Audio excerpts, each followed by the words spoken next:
Sat Guru Shivaya Subramuniyaswami, live with Shiva, yama and niyama.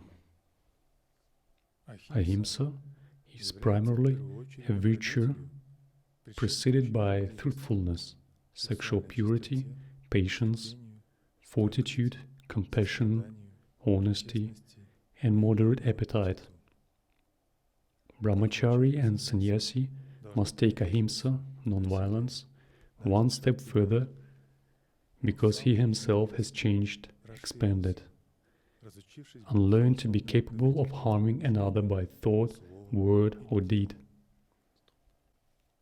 Ahimsa precedes all other yamas and niyamas, attainments, because it has to do with the root chakra, the fundamental relationship with energy. So a sadhu, sannyasi, is the one who has learned not to harm other living beings, not only physically, but also by word and speech. And there has to be very serious self-control.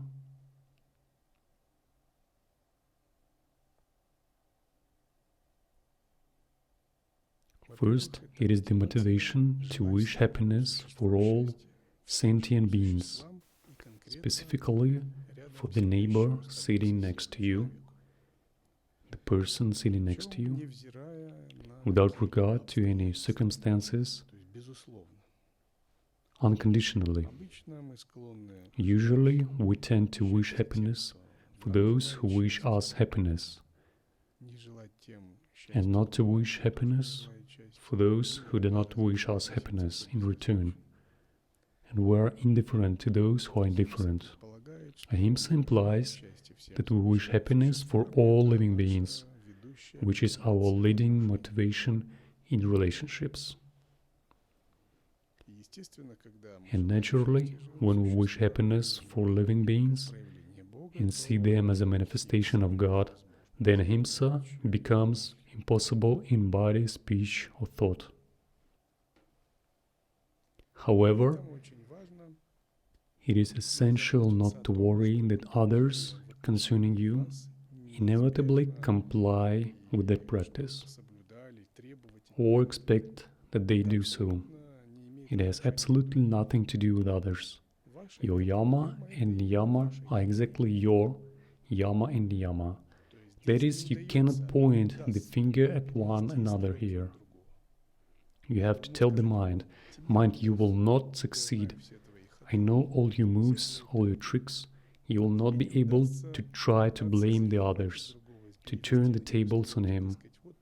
Like he is bad, he will not let me observe my ahimsa of body, speech and mind. It is only my responsibility.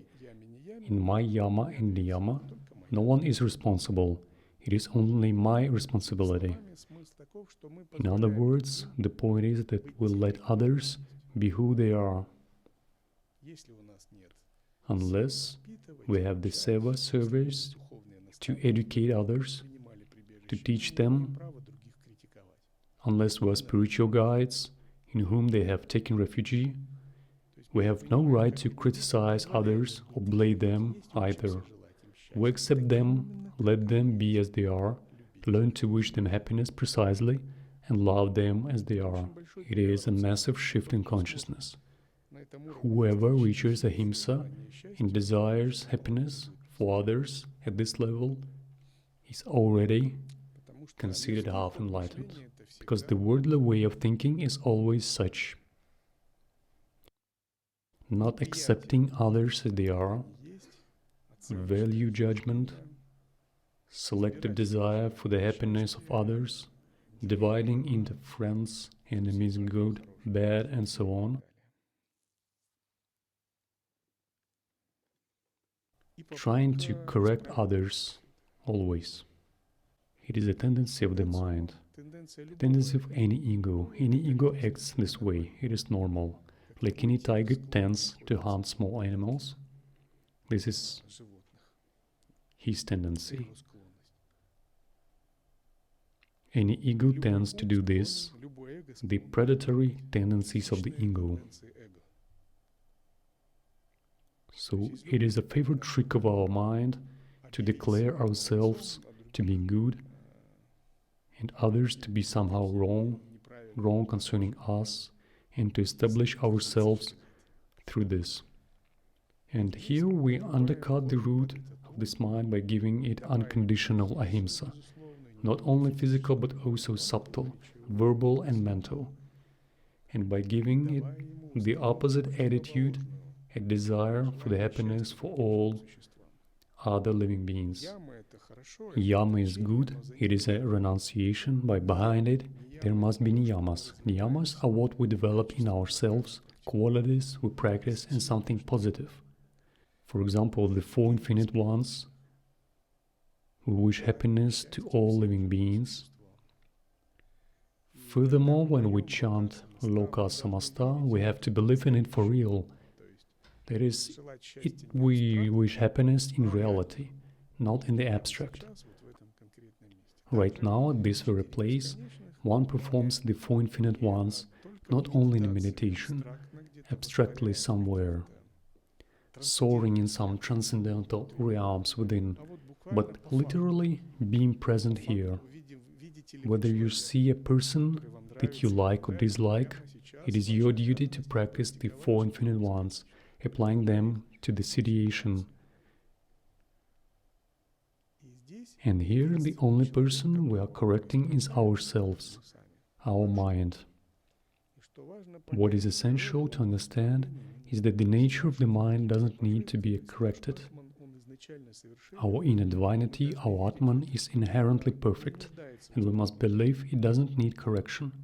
It needs awareness, but not correction.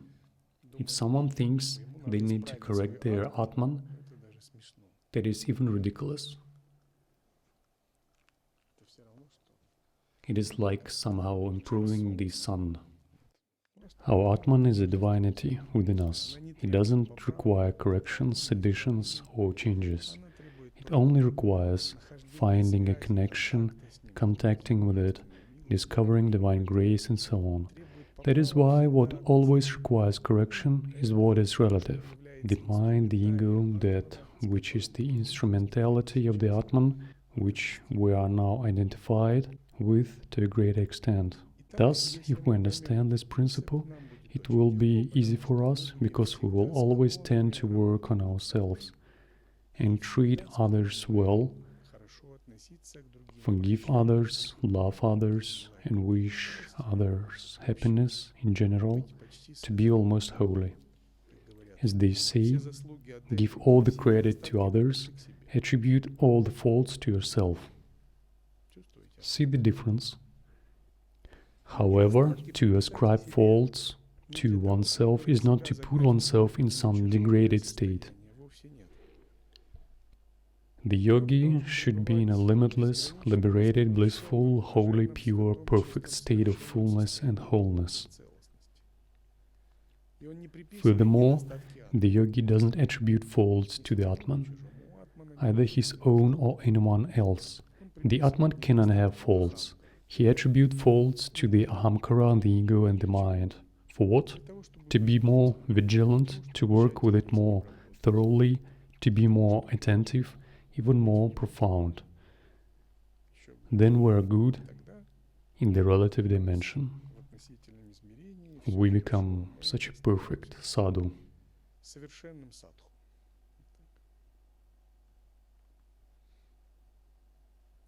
When we accustom ourselves to praise others, to give merit to others, and to attribute faults to ourselves, but at the same time we don't attribute these faults to the perfection of the Atman. We attribute them to relative qualities, ignorance, ahamkara, and manas, and strive to be careful to perfect or work with them. Usually, the insecure person doesn't know that there is Atman, and he is always striving to assert himself as if he is still looking for the perfection of Atman, confusing it with mind, body, ego, and wants. On the contrary, to attribute all merits to himself and to blame all faults on others. In this world, it is the norm, it is normal, everybody does that. Even on the high political level, on the domestic level, the husband blames his wife, the wife blames her husband, parents blame their children, children blame their parents. The subordinate says that his boss is stupid, and the boss says that his subordinates are stupid, but he's good. So it's everything and typical for people. Well, this is samsara, but you must do everything in reverse on the way to liberation. As soon as you start doing everything in reverse, your samsara and karma begins to be exhausted, and you're truly doing the work of self-releasing your karma.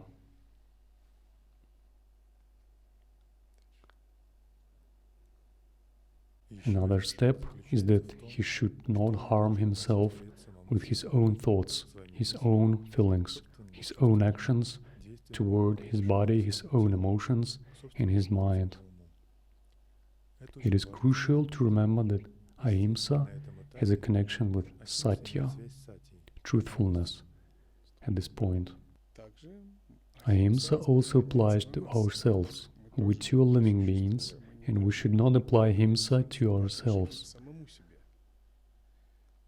Some people think, well, I will not harm other living beings, I will not ascribe faults, but they make it a form of self-blame, a form of self-oppression, which is also wrong. There is no point in feeling guilty, blaming yourself all the time, oppressing yourself, and immersing yourself in self-reflection, like I am such a bad person, or I am so incapable of anything. The purpose of teaching and the purpose of dharma practice is not that. Ahimsa also applies to ourselves.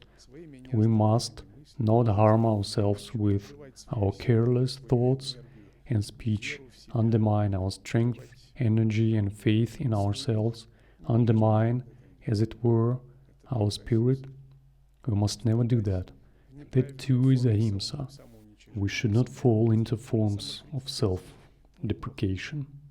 Modesty, self-criticism, this is not bad. Humility is not bad. But this is not undermining faith in oneself, not undermining one's energy. This is not a pernicious self-reflection that decides our outlook, contemplation. No, it's not like this. This also falls within the concept of ahimsa. Sannyasi must be absolutely honest with himself, with his guru, the gods and Lord Shiva, who remains in him every minute, every hour, every day. But in order for him to honestly know this and express it in his life and be a living religious example of Sanatana Dharma, all tendencies to do harm must always necessarily be enclosed in steel chains. And so, the tendencies toward harm must be enclosed in chains of steel. It's like there are demons or some evil dogs, beasts, like the ones in the zoo. They have to be locked up in a cage. Then everything is okay. Guruji, could you comment on a subtle point? There was once a story when a Buddha sacrificed his body to a tigress. Sometimes, maybe not in the ashram, but in the world, at least with the lay students. For example, in a family, one does not practice the principle of ahimsa to another and injures another in some way, and other tolerates, and it appears that he is doing the same thing as Buddha did by sacrificing his energy to the tigress. Wouldn't it be a violation of ahimsa concerning oneself? The Buddha did it consciously, having a very developed consciousness. He did it in an act of worship, upasana, a sadhana, and if a person doesn't have such developed consciousness, he tolerates. Well, it is hard to say. If it is harmful to his mind, energy and destiny, then it is meaningless. You have to be able to distance yourself, in a relative sense, from such energies. And you have to be able to apply ahimsa both to others and to yourself. In this, the mystical reason is, because of the spiritual power of a brahmachari or sannyasi, he really has more opportunity to hurt someone than he or the other person may know. Therefore, his observance of non-violence is even more critical. For a sannyasi, for a brahmachari, for a strong sadhu, ahimsa is important squared, because they develop great power.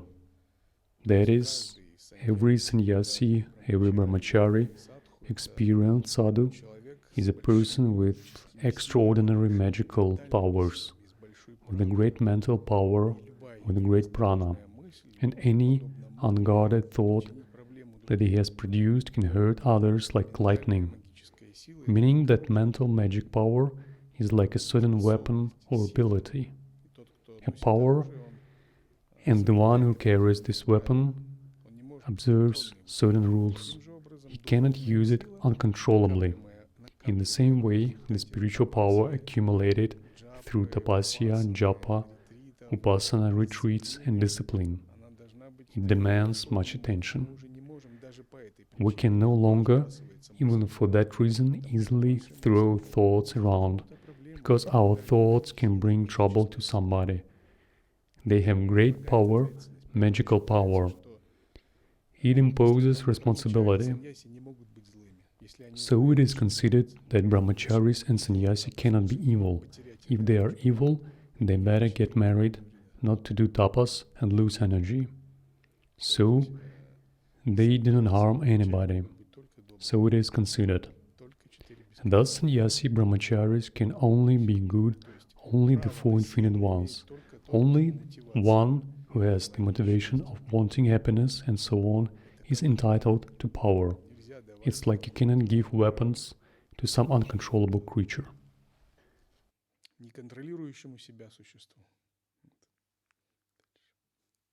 Brahmachari or sannyasin, which does not live up to Ahimsa's highest level, is not considered a brahmachari. Words are expressions of thoughts and ideas which are created from prana, words associated with thoughts that are backed by transmuted pranas or accumulated by a bank account of energy, held back by brahmachari or sannyasi, and become powerful thoughts. And when these thoughts are expressed through words by sinking deep into the mind, impressions are created, samskaras, that last a long time and may be created forever. It is truly unfortunate if a brahmachari or sannyasi loses control of himself and betrays ahimsa by becoming himsa, a harmful person. Unfortunate for those involved, but more unfortunate for himself. When we hurt others, we leave scars within ourselves. When we hurt others, we clone imaginations. The scar will never leave the sannyasin till he lets go of the person he is hurt. That is because pranas, transmuted energies, give such power to thought. Thus, words penetrate the essence of being. So evil people should marry and not practice brahmacharya. There is a story about one monk who was a teacher. He was giving teachings to lay people, and various lay people used to come and get initiations from him or take part in some rituals. And he was quite an angry person. One day, one group of laymen came, and there was some old woman among these laymen. The monk kicked them out and did not let them go to initiation. Time passed, and this monk left his body, and when he was in the intermediate state, he met different deities, saints with whom he communicated, dakinis. He received blessings from them. Suddenly some old woman appeared, and she snapped her fingers, and the light disappeared, and she would not let him go any further. He thought, why is this dakini putting obstacles in my way? He recited a mantra in his in-between state, and a path of light appeared again in the subtle world. He continued on the path again. He was going to some spiritual place in the subtle world, and maybe he was looking for a location of the pure land. Again some old woman appeared and snapped her fingers, and the light disappeared. He wondered and asked, "Who are you, Dakini? Why are you doing this, with your magical powers, preventing me from going to the pure land?" And she said, "And do you remember that old lay woman that you did not let in for initiation?" He said, "Oh no, I do not even remember." And she said, "So that was me." This old woman was reborn as a mundane dakini. She still had a resentment, but also developed mystical powers and karmic depth. So she gave him obstacles by seeing him in the subtle world. Then he asked her forgiveness and made her an offering. She was satisfied and let him pass. Satya, truthfulness. The second yama, Satya, truthfulness. It seems young children are naturally truthful, open and honest. Their lives are not convoluted and they have no secrets. National studies show that children, even at early age, learn to lie from their parents. They are taught to keep family secrets, whom to like, whom to dislike, whom to hate, and whom to love, right inside the household itself.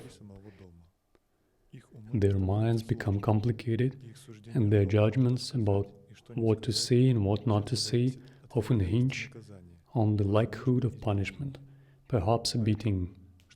So, to fully embrace Satya and incorporate it entered the life of both teenagers and adults, it is vital to clear the subconscious and, in some cases, reject much of what the mother or father, relatives or elders put into him or her at an early age. Only by rejecting the apparent opposites, the likes and dislikes, the hatreds and loves, can the actual truthfulness, that is, the quality of the soul, burst forth again and manifest itself in full force, as in the innocent child. The child practices truthfulness without wisdom. Wisdom, the timely manifestation of knowledge, leads to truthfulness for the adult. To achieve wisdom, the adult must be familiar with the nature of the soul. What prevents us from practicing truthfulness? Mostly anxiety, fear of disclosure, punishment, or loss of status. All this is the most honest untruthfulness. The next level of untruthfulness would be the mischievous person, willing to risk not getting caught and deliberately making up stories about another person by consciously lying. However, the truth will do as well. The third worst level is deception and breaking promises. Satya is resistant and rank prominently in the second position as one of the 10 limitations. When we restrain our tendencies to deceive, lie and break promises, our outer life becomes uncomplicated, as does our subconscious.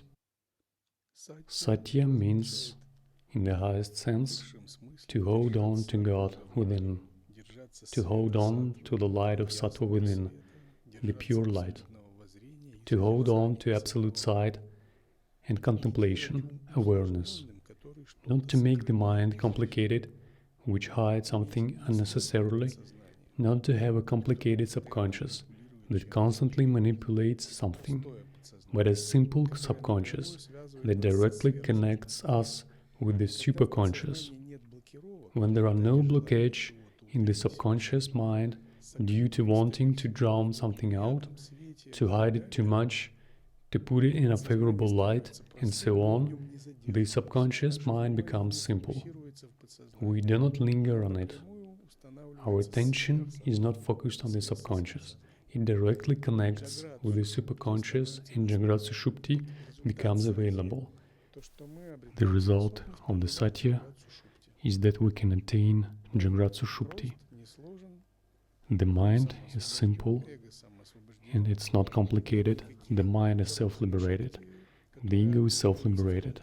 And no Tirodhana Shakti appears in the subtle body. Then we're directly close to the superconsciousness. We're close to truth, to contemplation, the light of non-dual wisdom. It is the result of Satya. But when the mind overcomplicates, suppresses, conceals, operates and builds complex conceptual schemes coming from the manas, mind and ego in the subtle body, in the subconscious mind it becomes a veil, blocking the light of the Atman.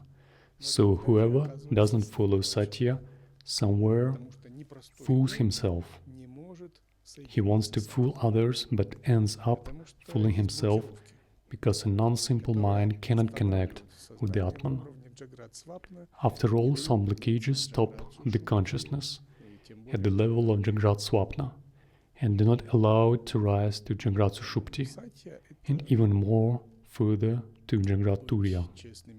So Satya means to be honest and sincere with the God within. That's it, to look directly into our nature and to hold directly to it every moment of life, the manifestation of energies and so forth. It is Satya. Satya means that we hold on to the inner truth. As they say, everyone has his own truth.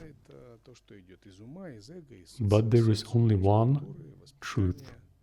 What is called truth means, in regular meaning, comes from the mind, the ego, society, culture, and upbringings. But real truth is what is realized as divine wisdom and authority. Therefore, everyone's inner truth must be subordinated to divine truth and be one for all. And then, regardless of cultural, religious, racial, sexual, intellectual and material differences, we all live in one common truth. Even though there are differences, a common, unified truth unites people. It means we understand the common principles of Satya, because Satya is present in all living beings. We would not say, this person is right just because we like him, or he's our Samai brother, he's a member of the Sangha. If our Sangha member is behaving wrong, and even if a worldly person is behaving right, we will say, you are behaving wrong from the dharmic point of view. It is the right understanding that Satya is the highest divine principle and law. So we are constantly being sincere, and if we are doing something wrong, we are guided by the principle of Satya in terms of divine truth and correct ourselves. And for a sadhu practicing contemplation, Satya, it is a constant process of self-correction, of self-liberation. You can say that the practice of Laya Yoga, the practice of contemplation and right vision, is a continuous practice of Satya, which means always being in Satya is to be in right vision and contemplation, to be in the light of divine truth, to be in the clear light in Aham Brahma Bhava, and to withhold nothing on the lower plans of consciousness, on the level of ego, ahamkara and mind. To hold on to nothing, to cherish nothing, but to give is Satya. If we do not give something to God, what we do not give becomes our karma. Satya, which is to give everything. Honesty is the foundation of truth. It is ecologically, physiologically purifying. However, many people are not truthful with themselves, to themselves, let alone to others. And the calculated subconscious built-in program of these clever, cunning, two-faced individuals keeps them in the inner world of darkness. To emerge from those worlds, the practice of truthfulness, Satya, is in itself a healing and purifying sadhana. What is breaking a promise? Breaking a promise is, for example, when someone confides in you, asks you to keep it to yourself and not to tell anyone, and then you tell. You have betrayed your promise. Confidences must be kept at all costs in the practice of Satya. There are certainly times when withholding the truth is permitted. The Tirukural, Weaver's Wisdom, explains that even falsehood is one of the nature of truth if it renders good results, free from fault. An astrologer, for instance, while reviewing a chart, would refrain from telling of a heartbreak that might come to a person at a certain time in his life. This is wisdom. In effect, astrologers are admonished by their gurus to hold back information that might be harmful or deeply discouraging. A doctor might not tell his patient that he will die in 3 days, when he sees the vital signs weakening. Instead, he may encourage positive thinking, give hope, knowing that life is eternal, and that to evoke fear might create depression and hopelessness in the mind of the ill person. When pure truthfulness would injure or cause harm, then the first yama, Ahimsa, would come into effect. When is it okay to lie? If the truth can lead to Ahimsa violence, that is, to save someone's life. As one sage was doing when a hunter, one of the kshatriyas, was running through the forest. A deer came running to the sage and fell at his feet. And the sage hid it under the leaves, somewhere under his mat. The hunter asked, "Have you seen if a beast is running here somewhere?" The sage replied, "Yes, it is right under me. I am sitting on it." He answered with such challenge, The hunter thought that the sage was somehow making a sarcastic joke about him and ran. Thus, the sage saved the deer's life. On other occasions, when the concealment of secret teachings is required, the seals of samaya are placed on them by the gods, siddhas and saints. It means that when we manifest Tirodhana Shakti consciously for the sake of Satya and Dharma, it has good consequences. In all other cases, Satya means to give everything to the light of divine truth. You would not want to harm that person even with the truth. But we must not look at this verse from the Tirukural as giving permission for deception. The spirit of this verse is wisdom, good judgment, not the subterfuge of telling someone you're going to Mumbai when your actual destination is Calicut. That is not truthful. It would be much better to avoid answering the question at all in some way if one wanted to conceal the destination of his journey. This would be wisdom. You would not complicate your own subconscious mind by telling an untruth, nor be labeled deceptive in the mind of the informed person when we eventually discovers the actual truth. Oh.